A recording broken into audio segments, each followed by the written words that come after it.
Welcome to the ConCarolinas Imposter Syndrome panel. This year, we are going to talk about beating imposter syndrome, moving past it. So before we get rolling, I want everybody to just give a quick introduction to yourselves. I'll start. I'm Jason Gilbert, author and film critic. Hi, my name is England Simpson. I'm an award-winning actor and filmmaker. Just released my latest directorial effort, Fat Henry. Happy to be here. Hi, I'm Margaret Alice. I'm an actress and filmmaker as well. I'm the artistic director of the Margaret Alice Kinesthetic Experiment, or MAKE. You may have seen me most recently on the festival circuit in Department 666 or The Werewolf Hunters. I'm also a peer in Kill Giggles, which was supposed to be premiering tomorrow. And then the world went. Not anymore. Bye.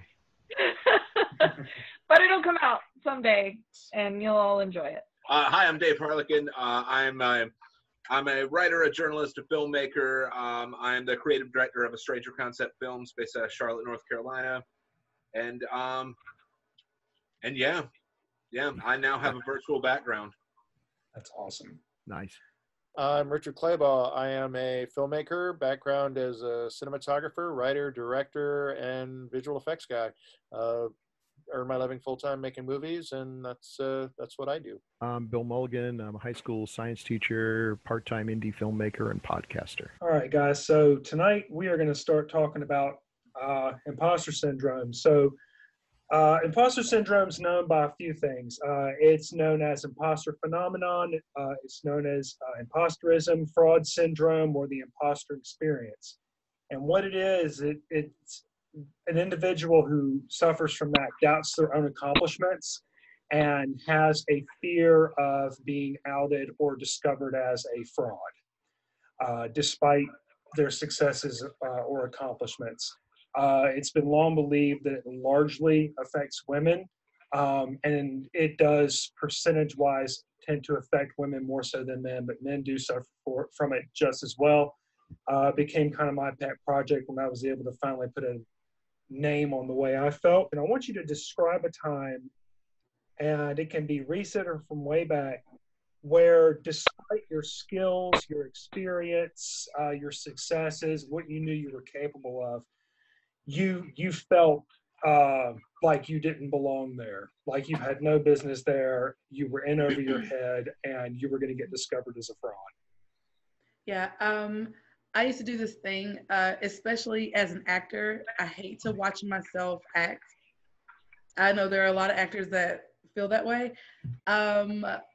Even after filming years on a television show, I've only seen a handful of episodes of it because I hate watching myself act. So I was at a film festival, and right off the bat, because I'm a woman and I'm a woman of color, you always feel like, and that's the imposter syndrome coming in, because you always feel like you're the check, you're the you're that higher, you know what I mean? You're that person they can say, hey, we're all about inclusion. Let's get that black gal to be at our film festival, and let's screen her movie so that we can say, hey, we're inclusion, we did this. So I was at a film festival, and something came over me, and it just came flooding in. It was a well-known genre festival. My film, Prelude to Love Story, not only did it screen there, but I was asked to speak on panels. I was asked to do a couple of interviews and kind of like a little press docket thing for it. And the minute they screened my film, I hid in the bathroom. I just hung out in the bathroom, lashes and all, hair was all glammed, and I'm just sitting there on the toilet just waiting. And I was like, I know how long I have to wait. I have to wait 6 minutes, 42 seconds, and then I can go. The festival director came into the bathroom and literally was like, I don't want to have to drag you out. So I just had to sit there and just get through it. And the anxiety was so bad, like the minute my film screened, I had to go and just be by myself. But I tried to shake the feeling. I didn't know what it was. I was not in my hometown, so I flew in. So I was trying to get an Uber back to my hotel, and finally, just after 30 minutes of just breathing hard and someone gave me a drink. I was able to just kind of like just woosah, but I couldn't put a name to it. And all I know is just the physical reaction to it just messed me up. It just messed me up. And I was like, I don't want to experience this again. So I stopped going to festivals that my film screened at until I finally figured it out, like, figured what it was. And then I was able to cope with it. That's really fascinating to me, because your films are very, I don't want to say confrontational, like you're trying to cause trouble, but they don't play it safe. Mm-hmm. And it's interesting that you do that with the film, a film that's definitely going to provoke a reaction, but you're nervous about the reaction. Yeah, and especially with the one I just filmed, I get that it's going to have a reaction. So I have only submitted I submitted the screenplay to Days of the Dead, and it it got selected for the screenplay contest they had. And then ConCarolinas, that's it. Because I don't know if I can do the film festival circuit again. I literally, the distributor's waiting for it, so I'm really considering just passing it off to the distributor. All right. So Richard, same thing. Describe a time where, despite your skills and experience, you felt like you didn't belong there, or you were going to be outed as a fraud. I always feel like an imposter because I'm always conscious of how many people know so much more than I do whenever I walk onto a set or something. And the other thing that's specific about my industry is the constant technological change. And invariably, somebody will start a conversation about something I don't know about. And it's like, I may know about a lot of stuff, but someone will start turning around saying about, well, we were seeing this on the C300. You know how the lens mount on the C300 is and how the sensor doesn't respond that way unless you use this filter. I may know 20 cameras, but whatever it is this week, I don't know it. And so I'm constantly feeling like I'm supposed to be there as the expert on some technological thing. But at any moment, if I blink, I don't know what's going on. And I feel like, oh my God, they're going to know I'm completely faking my way through this, that I haven't worked with this camera, that I haven't worked with this particular set of software that I haven't worked with. And so I'm always feeling like at any moment, someone's going to bust me just by saying something about something else that I don't know about. I never went to film school. I never had a formal education in filmmaking. And so that leaves gaps. You learn a lot about some things, but not at others. And you're always worried that there are people out there who know everything, that they're the real pros and they know everything, and they're going to bust your chops and you're going to get found out. They're going to know you're just faking your way through it. Because to this day, I mean, I've done a lot of stuff, but to this day, I constantly feel like I'm faking it every time I walk onto a set. And it's in large part due to the advance of technology. Every time I turn around, there's what codec are we using? What cards are we using? What this? It's like I'm always slightly behind, and just feel like, I'm pretending to be the tech expert, but I don't know what happened this week. Oh man, exactly like the last two. I always feel like an imposter 100% of the time. And much like you said, Jason, I didn't know there was a term for it. I didn't know what the word was for it or anything. I feel like one right now, if I'm being perfectly honest, I absolutely hate this panel. I hate talking on this panel because I don't feel like I'm qualified to speak on it. But that's exactly why you should. Yeah. And so, so it catches me in this weird catch-22. Much like England said, I've ducked out and hidden from my own screenings plenty of times before.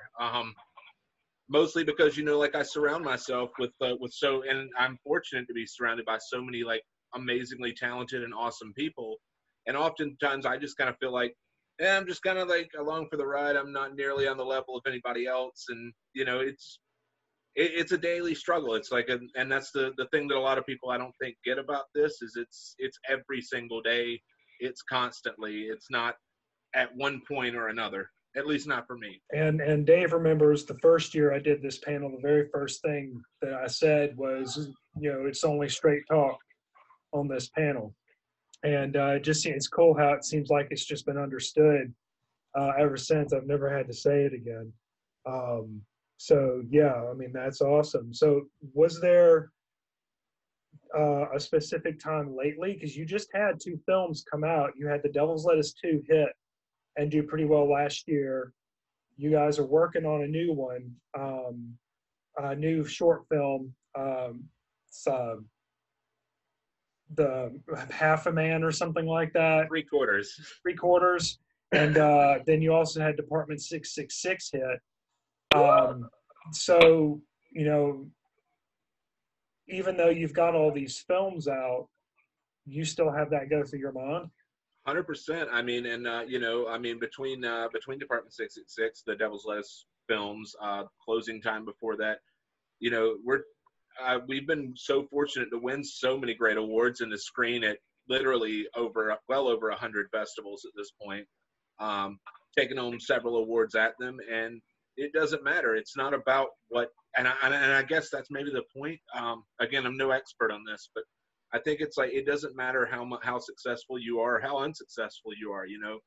Example, semi-recently, you know, like, you get it, like, say you get rejected by a festival you were really wanting to get into, then it doesn't matter all the good stuff that you just did. Yeah. Boom, yep. there goes my soul, you know. And it's just like, and then it's just like, yeah, well, see, they figured it out, whereas everybody else was just wrong. Wow. Yeah, I feel you every day ever since I started teaching. Especially in that, plus everything else. Margaret Alice, you describe a time, you got that look, like, damn, he got to me. Describe a time where, I mean, despite what you've got in your background, you know, what you've got under your belt, you felt like you didn't belong there. You were an imposter and a fraud. Yeah. I think in general, the more I mulled over the questions that people have been talking, I think in general, any job that you haven't had to convince someone that you deserve, you're automatically setting yourself up for imposter syndrome. Because I've done a lot of interviewing in my lifetime for, you know, the money-making side jobs, and I have done a lot of thinking about and talking about how my background in the arts relates to other aspects of my career, and basically convincing employers that it's a benefit. And eventually that wears off on you. I think that it's become easier the more I have to convince other people that there's connections in my skills, that there are things that I can do because of what's in my background, that eventually you start to, if you hear it enough, you start to believe it yourself. But one example of where I did not have to talk anybody into giving me this job, and I felt completely over my head, I was involved with a show called Kane with Slippage, which is a movement and technology company based out of Durham. They created a just phenomenal dance program, multi-technology, beautiful dance adaptation of Kane, the book.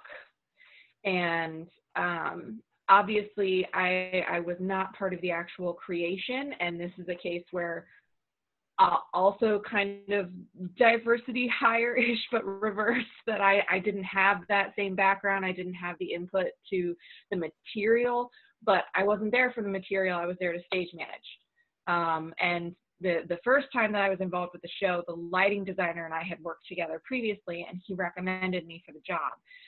So I had a lot to prove, and, you know, because he had gotten me this job, et cetera, et cetera. But I don't want to, the first time I did the show is not the example. The second time that I did the show was where I really fell out of my depth. It was 5 years later, and they had taken, I should also say that the choreographers were two very super talented, super creative former Harlem Ballet stars. So that's intimidating on a dancer level as well. As a performer myself, I'm working with these like amazing people, and they're trusting me with their work to make the lights and the sounds happen at the right time. it's very intimidating project to begin with. And so 5 years after it was created in the first place, they're taking it on a miniature tour, and they want me to come with them as the original stage manager. And it's been shown a couple of other places with other people calling cues, but you know, they fly me up to Pennsylvania for the show they're doing at Swarthmore College. And there's not really a lot of prep ahead of time. There's not really a lot of connection. They're just kind of falling back into this show that they've continued to do for the past 5 years while I've been doing other things. And I get there and everybody's looking to me. The house crew is looking to me for, you know, for connection to the company as the liaison to these dancers and performers that intimidate the crap out of me and I have not been in close contact with for 5 years, as well as all of the technological know-how. And the lighting designer couldn't come with us, so he had a proxy as well who was kind of looking to me to make sure that he was recreating the lighting design the way I remembered it as well. And I remember it being the most surreal thing. I was handed the cue sheet that they had started taking with them to all of the performances since the beginning. And it was the cue sheet that I originally created. To be handed back my own cue sheet was just like, I can't believe you guys are still using this. This is like a real thing. That's awesome. So it was definitely big and intimidating. And I felt like, what the heck am I doing? But it, you know, to have that much trust put in me, and then to see that they were still relying on something that my organizational skills were still keeping the show afloat so many years later was just incredible. Yeah. Mysticon made me the indie film guest of honor, which is a freaking joke. I mean, that's some serious bullcrap right there. I could have thrown a stone at any point in that convention and hit someone more deserving of that. So here's the thing. You got to understand. I grew up with crippling shyness. Among my friends, I'm exactly the way I am now. And that's the trick. I basically treat everyone like I always did my friends. But before that epiphany, I was really shy in public and unthinkable I could ever do this. Unthinkable I could be a high school teacher. And there's still, it's still there. There is still that nagging fear that if those little darlings ever figured it out and rushed me, there's really nothing I could do. I could totally lose control of the classroom if they knew just how easily I could lose control of that classroom. You know, it's all fake. It's all bluster. And I feel like the way I got away with it is, I'm a pretty likable guy. I like people. I like being friends with people. I can make them laugh. I can entertain them. And so there's always the kind of feeling that a lot of the success or the nice things that people say is because they like me, which is not the worst thing in the world. But then they'll ask you to do something that you really have to deliver. And there's that fear that maybe you should have gotten someone you like a little less who's got a lot more talent. That's always there. Yeah, and it kind of begs the question too, because there's the obvious things that go through your mind, like, you know, what am I doing here? You know, there's things that I don't know, but there's other things that go through your mind too. Some of them, you know, a little bit silly. Some of them just flat out psychotic. You know, like, I've done this 1,000 times.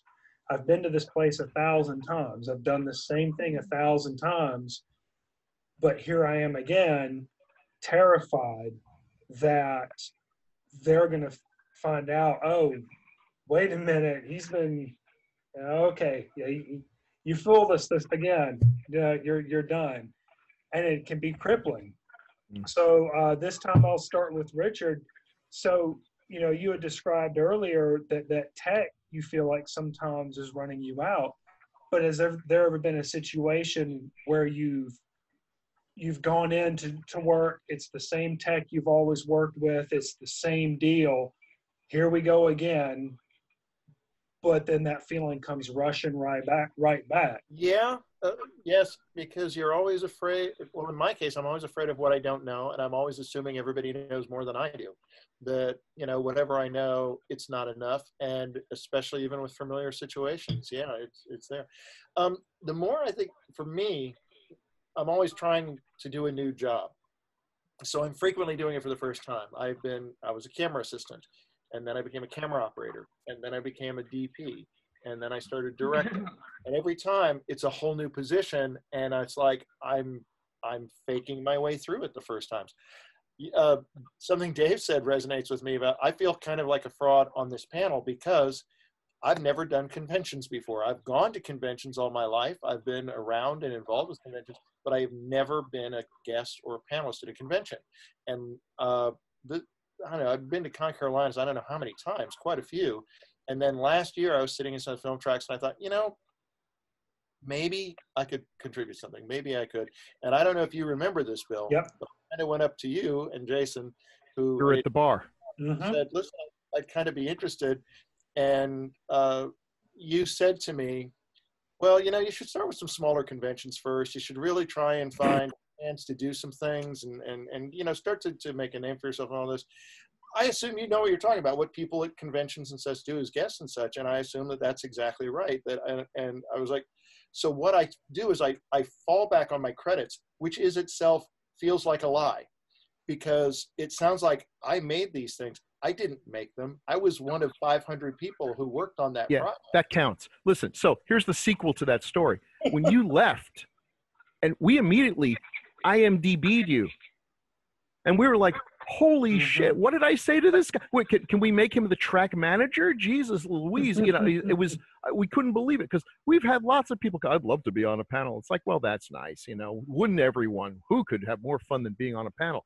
But yeah, when we saw your credits, and you know, you say, oh yeah, there were lots of people. Well, they weren't me.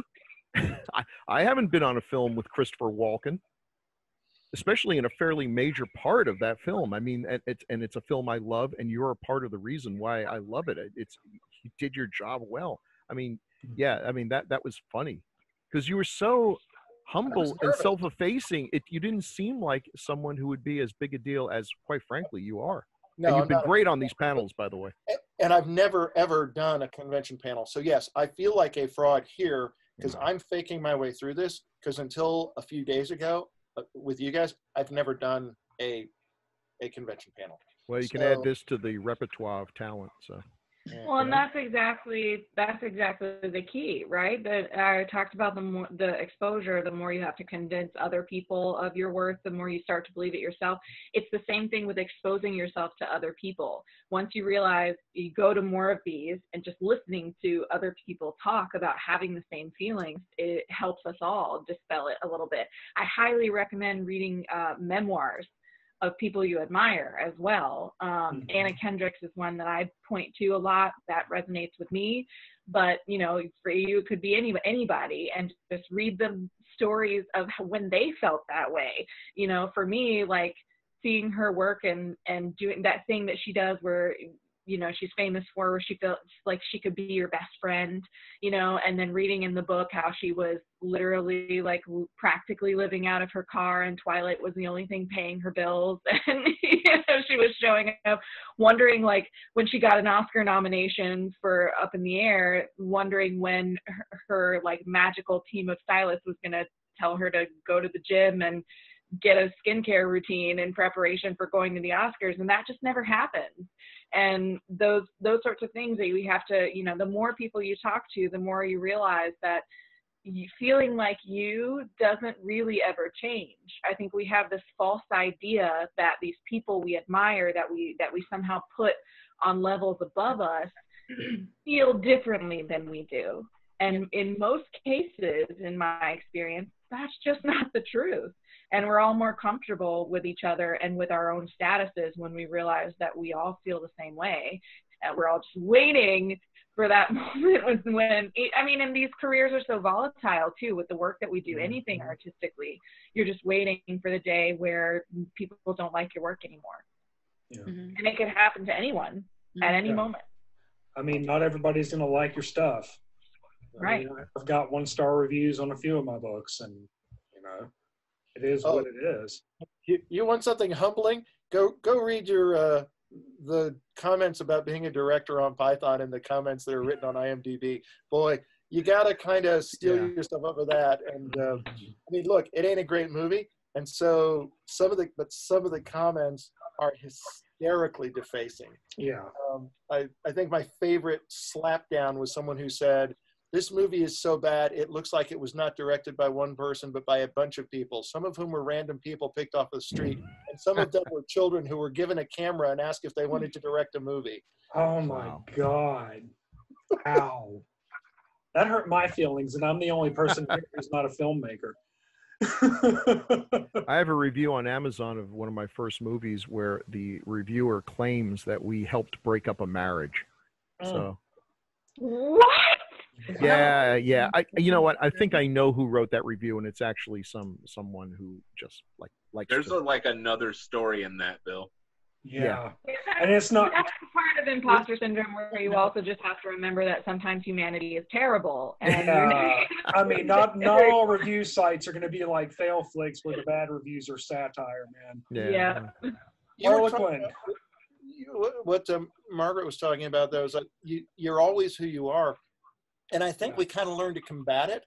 And even when we're combating it, we're feeling like we're faking it. And it's like, so I put forward a sense of confidence, which I fear comes across as ego, because it sounds like I think I'm good, when in reality, it's a cover for the fact that I don't think I'm good at all.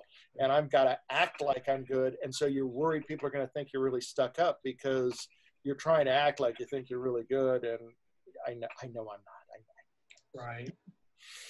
But with repetition, it comes out more naturally. I've actually just recently, I talked about, this connection with other things and what I do for money.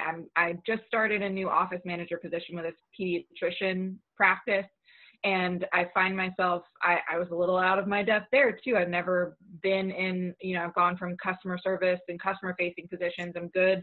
The same things that make me a good manager, a good assistant director, make me a good customer service representative. I'm organized. I can hold a lot of details in my head, and I'm good at communicating with people. But I've never had this many staff members directly supervising, directly underneath me, et cetera. And it just kind of happened so fast. I was like, how am I have so much to learn. I haven't worked in pediatrics before, same as, going from dance and theater. I've never worked in film before, but stage managing in, there's similarities between stage managing and assistant directing that tie over, and you just find the ways and repeat. And I've been there like 3 weeks maybe, and I find sometimes I get asked questions and answers come out of my mouth that when I separate my brain a little bit from the fact that the answers are coming from me and listen to them, I'm like, man, I kind of sound like I know what I'm talking about. And I think the more that we can recognize those things too help, because like you said, even though you feel like you're faking it, it doesn't mean that your experience and the repetition of things that you've done in the past aren't bringing skills to that situation. You've handled things like that in the past. So even though it's not this specific situation, it's still coloring what you're saying, what you're contributing, and it comes out in a way that can actually be meaningful. And if you let yourself be too bogged down in I don't feel like I know what I'm doing and I'm just not even going to try, then your contributions are never going to get out there. Yeah. So Dave, and you kind of covered it with your answer last time too. As far as doing things, the same things you've always done and still getting that feeling. But Richard, pushes past it and, puts out an air of confidence, and Margaret's doing a bit of the same thing. What helps you? What do you do to start kind of beating away that feeling that you are inadequate and that you don't belong where you're standing, and that you're, but how do you push back against the imposter syndrome? Honestly, I use it as motivation. On my best days, I should clarify. On my best day, on my worst days, I don't. I mean, it's a very short answer, right? But on my worst days, I don't push through it. On my best days, I use it as motivation. I'm like, you know what? I'm not good enough. I'm not on the level. I'm never going to be taken seriously, or respected or whatever, you know, whatever my brain's cooking up today. And I'm like, since that's the truth, then it doesn't matter what the hell I do. So I'm just going to keep getting better and better and better, and I'm going to keep pushing and pushing until everyone on the whole planet inside my brain are all forced to accept that I do belong. And really, is it for that? Or maybe that's the truth, and or maybe it's not. Maybe I'll keep pushing until I'll feel like I belong. But you know, I figure, you know, if you're going to fall forward, right? England, how about you? How do you push back against it? Something similar to what Margaret Alice said about relating with your own struggle, relating with like the celebrities and their struggles. And you see these A-list actors with Oscars, Golden Globes, and they go through the same thing. I remember one way I did it. It was probably a few weeks ago. I was asked to write a feature script, and mind you, I've been writing a long time. I got my first, you know, award for writing when I was 12. I got flew out. Wow. To Nice. to DC, and I read this. You know, I was an essayist. So I read this essay, and I used to do that all the time. So when I got asked to do this for this feature, I was like, who are they talking to, me? And I remember watching The Hollywood Reporter. They do this thing called the Roundtable.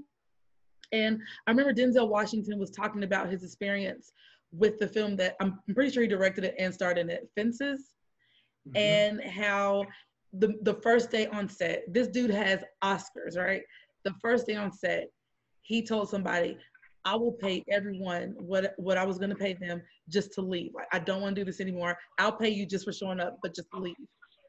And I've felt that before. I literally said the same thing to my twin sister the first day of filming my first film.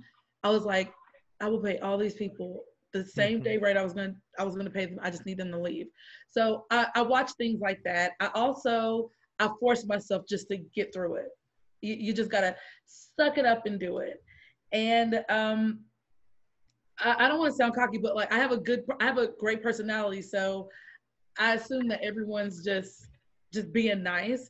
So I really ham it up. Like when I'm in a room, like I just make people laugh, and that's another way that helps me get through it. Is by if everyone's laughing with me and I have them rolling on the floor, they won't know that I'm about to drop a doozy in my trousers, you know.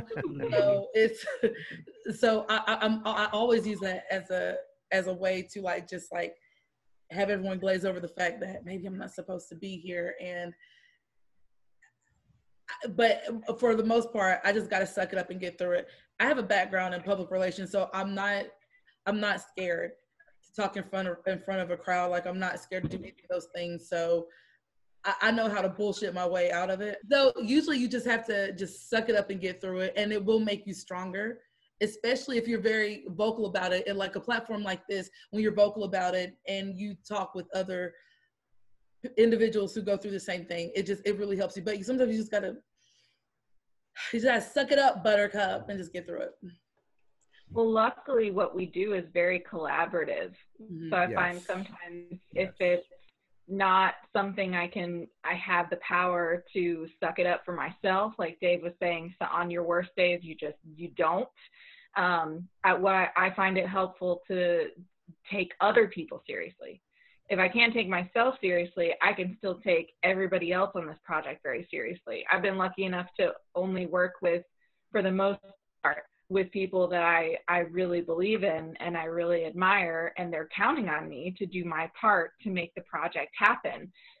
So even if, you know, it was like that, the stage manager, the day that I got off the plane and walked into a theater in a brand new place with a whole professional crew of men who are older than me looking to me for instructions on what to do to set up this show.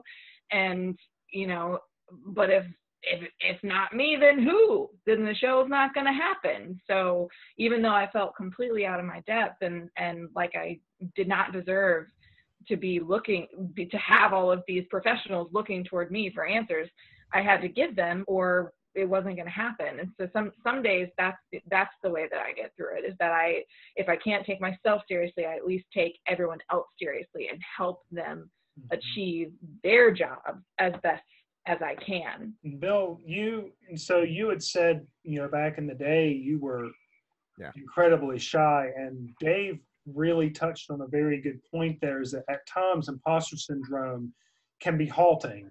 It can stop you dead in your tracks and end you up being counterproductive. And you had said that one of the things you had decided to do to open up was just basically be friends with everybody.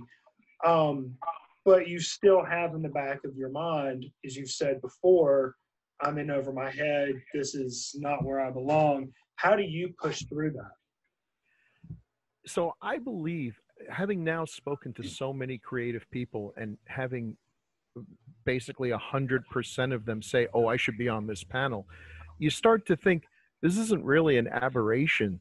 And maybe I'm looking at this wrong. Maybe, in a way, this, we'll call it imposter syndrome, is a vital part of the creative mind, that it's a driving thing, that in some sense we're achieving things to quiet that voice that says you don't deserve it. Maybe a way out of it is to deserve it, so I'm going to write that script that's going to be the one this is what they're going to remember me for, and finally I'll be worthy of all the nice things that people have said, because I had this, the rest of it was horse crap, but this one, and so when I'm working on something, if I finish it, it's because I thought it was really, really worth something. This is the one that validates everything. Now, the flip side of that is, if people reject that, my magnum opus, now I'm going to be really crushed, because this one I really thought was good. And if they don't like that, then it's like, okay, so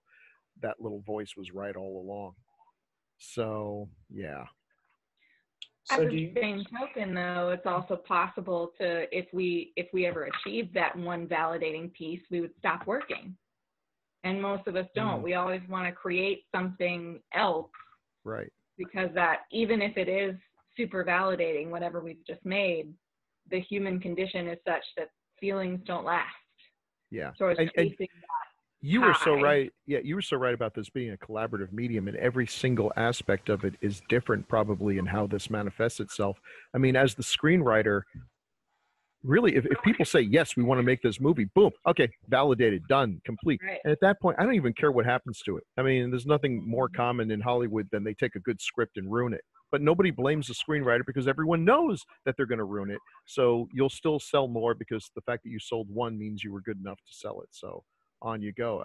That's probably why I like screenwriting more than anything else, because, yeah. So much of imposter syndrome is internal. Do you feel like that, even though as internal as imposter syndrome is, one of the things that helps you beat it is the outside forces around you, the support system you keep around you, the groups that you're involved in, or the groups that you find out have kind of accepted you into their fold and consider you one of their own? Like you would not believe, sir. Like you would not believe. I've said it plenty of times in the past. If it weren't for the people around me and the people in my life, and like I would have eaten, I probably would have eaten like a bowl of 38 caliber breakfast cereal years ago. And that's just real. That's just word. That's just what it is. I could not be who I am. I couldn't be what I am if it weren't for all the wonderful people around me. Straight up. And that's. And to expand upon it, I guess, as it relates to imposter syndrome, honestly, like I used to roll my eyes at like people saying stuff like this, but like that first one that we did, that first imposter syndrome panel, I walked out of that, feeling better than I had in years about it, because A, I could put a name to it, and B, it was like, holy crap, like I'm actually not alone in this. Sometimes just not being alone is sometimes that's good enough, and if it's good enough, go with it. All right. Meg?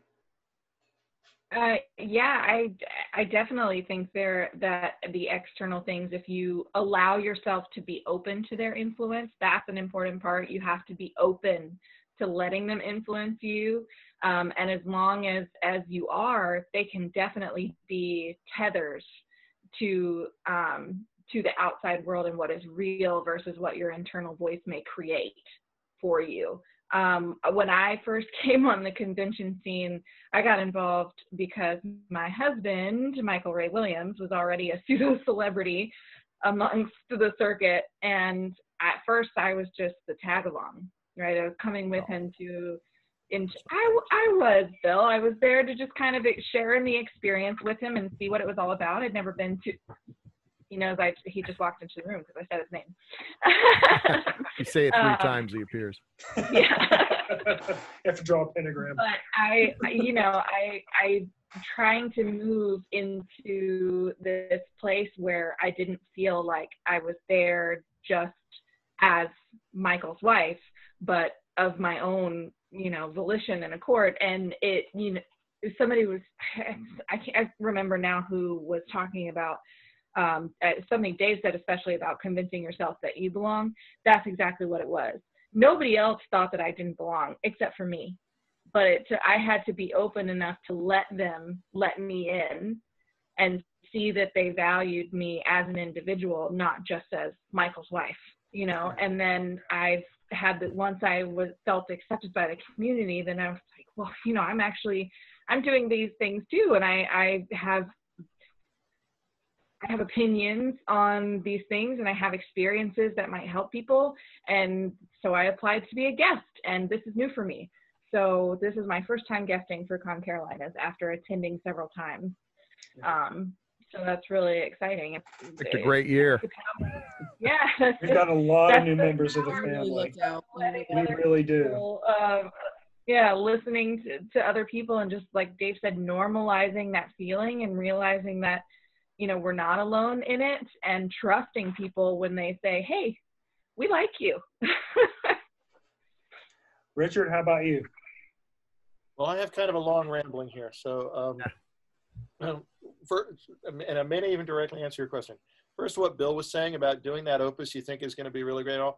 My problem is every time I start off something I think is going to be really good, by the time I get through it, I think it's a piece of crap. I look at it and it didn't turn out good. It didn't come out. It was so good in my head before I did it, and then I see it and it's not there. And sometimes people try and cover me, oh, you're being too hard on yourself. But it's like, I think I'm reasonably objective, and I think I know good stuff when I see it, and I see how much my stuff isn't as good as the stuff I admire. I see people who do work that I love and admire, and my stuff isn't at that level. And it keeps me feeling like I'm not getting out of the imposter syndrome. In answer to a sort of the early question, how do you beat the imposter syndrome? I have an interesting little thought on this.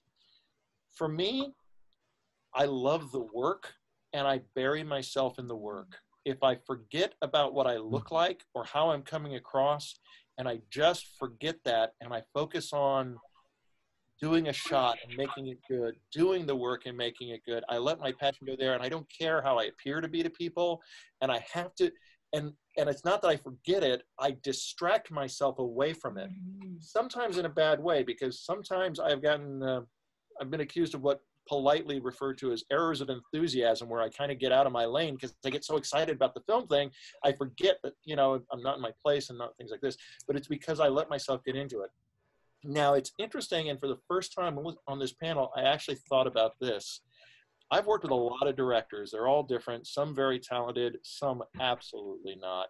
But there is some that stick in my mind, and I realize now how many of them suffered from this same imposter syndrome. But how they dealt with it was interesting. Some of them are, I always say there are people who are in love with directing, and there are people who are in love with the idea of being a director. And they're posers. And when they're on set, they're not burying themselves in their work. They're constantly aware of how they come across. And it's really difficult as a director because you have to always be in control. And yet a good director is collaborative. He's receptive. He can take input from people. And these people, you can see them there and they're not evaluating whether the suggestion is good for the movie or bad for the movie. How does it make me look if I accept this? Does it look like I'm not in charge of things? Like it's not my choice? And it's like, it's an insecurity where they end up sabotaging their own film because they're more concerned with how they look doing the job and how the job turns out. But that's their way of competing with imposter syndrome, to make sure they look like the director in charge, that they act like the director in charge, and they put that as a priority over directing good stuff. And that's the wrong way to deal with imposter syndrome.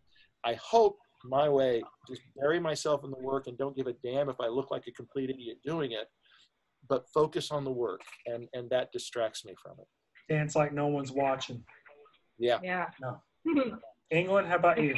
It is important to clarify, though, you went from saying beat imposter syndrome to deal with. I think that's a very important distinction because it's not something we're ever going to beat. I think that's part of the point. And if you accept the fact that that's always going to be part of it, you learn to work with it instead of fight against it. Yeah, you're right. You deal with it, though. Yeah. You learn techniques for dealing. England, how about you? Yeah, it's especially hard for marginalized groups because it is what it is. I mean, I'm gonna say some things. I'm gonna go for it. Go for it. Everything. So sometimes, especially with some groups, you know, especially depending on your location, it can be very cliquish. And so it is important to find people who are going through the exact same thing you're going through. And there is a very small pocket of us, women of color who make genre films or who make unconventional films. We stick together and we support each other. And that's very important because you don't want to sound like that person. You don't want to come off as that chick who's always talking about that thing, even though last time I heard I can't take this off, you know, this is what I look like. So my experience is going to be vastly different from yours. And so it's really important that you find those people because it can literally make you go cuckoo for Cocoa Puffs. You can lose your mind if you always feel as though you're experiencing something that no one else is experiencing and you're coming across as difficult or that person. So it really is important because when I found that group, it was so refreshing. It really was a breath of fresh air, and I didn't think that I was in this alone. And even though that, you know, I don't really just solely define myself as a genre filmmaker, it's still refreshing to know that there's a group of girls that are out there and we go through the exact same thing. And we're letting everybody and their mama know that we're out here, we're making really dope things. And it's the best. You need it. You really do need that support. Especially, and I tell people the same thing, especially when you're filming something, especially if you're filming something that takes a long time, like a television show, you need to have someone that's on your side for that duration of filming. Like when I would film the reality show, we would film for 2 months and then we would fly to LA and do a month of filming the talking head portion, right? You always need somebody on the set. You always need somebody that's in your corner. You need an ally. And so you need it. Okay, that's all I'm gonna say about that. Bill? So here's the double-edged sword of our family, like what England pointed out. I mean, we are what is now broadly called kind of like the geek universe or whatever, the horror fans, the science fiction fans, the Doctor Who, the Star Trek. We are very, despite our many clashes, we are very accepting of everyone. You know, everyone's allowed to come in, all the losers who now are like the ones who run Hollywood. It's kind of amazing that the stuff that, you know, would have made you look like a real dork when I was in high school, comic book stuff, that's stupid. Yeah, that's what's saving Hollywood right now is comic book movies. So the nerds won, Revenge of the Nerds and everything. So we're very accepting. But the double-edged sword of that is that, am I being accepted just because I'm hanging out with these people who will take literally anyone? You know, I don't care what else about you. You happen to like the same action figure I do, so therefore one of us. but that's all right. I wouldn't trade my peeps for anything. They're the best. They we fight about stupid things, but we come together. You know, I mean, I've been with some of these people through serious. You know, when you can't perform anymore, when things get real, and then people see what you really like, and they still love you anyway. Okay, so as bad as that, as awful as that whole Mysticon thing made me feel, the roast that you all did of me made me feel so happy. That was the best. That totally cured me, because all you did was say terrible and semi-true things about me for an hour, but you all love me anyway, so that's cool. That was the best. They should roast every guest of honor. That roast actually helped me too. What I was talking about with the people accepting me, and I felt like part of the tribe. The very nice things that you said about me while saying terrible things about my husband. Yeah. Well, and in my defense, they were funny and true. So that's the great thing. As debilitating and halting and counterproductive as imposter syndrome to be, all of us, whether you realize it or not, have said the same thing, and that while it hurts, stopping hurts more, and hurts to the point where it's worth dealing with the imposter syndrome, dealing with feeling like you don't belong and like you are a fraud and like you're going to be found out, just so you don't have to deal with and fight with the pain of giving up.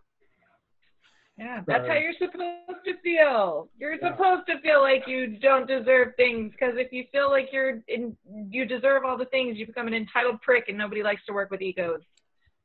Yeah. All right, nothing guys. could be worse. Nothing could be worse than regretting that you didn't do something. Guys, where can people look you up and watch your stuff and see what you've done? Where can they follow you? At England Simpson, pretty much for everything. I have a couple of my films, my projects on Amazon. Yeah, just at England Simpson. England like the country, Simpson like the TV show. I do a tutorial website called The Kinetic Image, and you can go there, and admittedly I don't update it as much as I should because I'm actually working a lot, but I am hoping to do more of that. My stuff is out there. You can check my IMDb and see if you can find any of the films at any given place at a given time. And I'm always trying to make new stuff and expand my universe, stepping into more things that'll scare the crap out of me and where I know someone's going to figure out I don't know what I'm doing. Now I'm trying to So next I'm scaring myself by going to be out pretending I'm a producer and trying to find properties to develop in that regard. So yeah. Awesome. Yeah. At A Stranger Concept Films for pretty much everything as well. Also, if you look on Google, there aren't a whole lot of people in the world named Dave Harlequin. So you can find me anywhere above as well.